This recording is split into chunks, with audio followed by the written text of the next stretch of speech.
So in last video we have discussed about the dominion state. Here we have discussed this.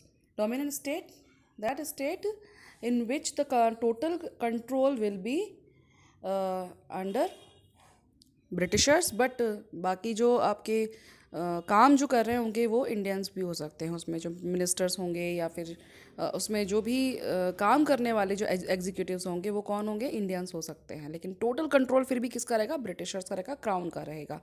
तो इस बात को जवाहरलाल नेहरू ने refuse कर दिया when he was president of the Indian national Congress in 1929 December. Congress session हुआ था, इसमें लाहौर में हुआ था ये सेशन, और ये बहुत इंपॉर्टेंट है क्योंकि इससे रिलेटेड आपके मैप क्वेश्चंस भी आ जाते हैं, राइट। तो लाहौर में ये सेशन हुआ था दिसंबर 1929, और इसी में ही जवाहरलाल नेहरू ने पूर्ण स्वराज को डिक्लेयर कर दिया था। और 26 जनवरी 1930 से वो सेलिब्रेट करने लगे थे इंडिपेंडेंस डे। इसीलिए हम इंडिपेंडेंस डे, तो जब हमें इंडिपेंडेंट हुए थे हम 1947 और 15 अगस्त को, तब हम इंडिपेंडेंस डे सेलिब्रेट करते हैं। लेकिन उस डेट को हम याद कैसे करते हैं आज के टाइम में, 26 जनवरी हम उसको याद करते हैं रिपब्लिक डे के लिए, जिस दिन हमारा कॉन्स्टिट्यूशन इम्प्लीमेंट हुआ था पूरी तरह से, राइट। तो ये आप डेट्स याद रखिएगा। क्यों इसको सेलिब्रेट किया जाता है, क्योंकि उसी दिन जवाहरलाल नेहरू ने पूर्ण स्वराज के लिए डिमांड रखी थी और डिक्लेयर किया था इंडिपेंडेंस डे।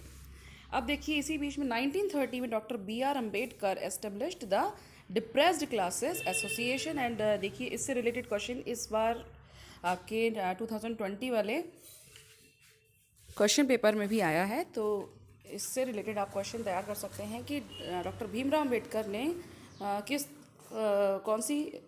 किस एसोसिएशन को, डिप्रेस्ड क्लास के लिए कौन सी एसोसिएशन को इस्टेब्लिश किया था। It was a depressed class association, तो इसको आप याद रखिएगा, राइट। अब हम चलते हैं, आपको मैंने इससे पहले एक वीडियो और भेजा है, तो आप उसको ध्यान से देखिएगा। जो संविधान वाला जो वीडियो है आप उसको क्लियर करके अच्छे से देख लीजिए, बहुत ही इंटरेस्टिंग है। चाहे तो आप उसको अपने पेन ड्राइव में लेकर के आप बड़े स्क्रीन पर भी देख सकते हैं। चलिए next is civil disobedience movement. देखिए अब इसके बाद स्टार्ट हुआ था सिविल डिसोबीडियंस मूवमेंट। अब देखिए फर्स्ट वन, देखिए medium, Gandhi ji choose salt as the medium for protesting against the British rule. ये भी बहुत इंपॉर्टेंट है। अब ये सिविल डिसोबीडियंस मूवमेंट जो है वो हम थोड़ा डिटेल में भी इसको हम बात करेंगे। तो इसमें गांधी जी ने सबसे पहले जो भी चल रहा था, हमें इंडिपेंडेंस चाहिए था, तो आपको बता देती हूँ कि इसमें सबसे जो ब्रिटिशर्स ने सबसे जो गंदा काम किया था वो ये किया था कि सॉल्ट के ऊपर भी टैक्स लगा दिया था, और उसके साथ साथ केवल और केवल जो सॉल्ट बनाने का, प्रोडक्शन करने का जो राइट्स थे वो सिर्फ और सिर्फ ब्रिटिशर्स के पास, उनके पास थे, और बाकी कोई दूसरा सॉल्ट नहीं बना सकता था।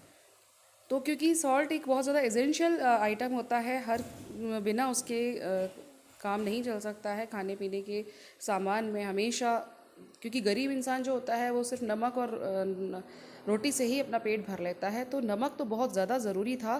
तो इसी चीज़ को ध्यान में रखते, क्योंकि हर कोई इस चीज़ से जुड़ा हुआ था, इस चीज़ को ध्यान में रखते हुए महात्मा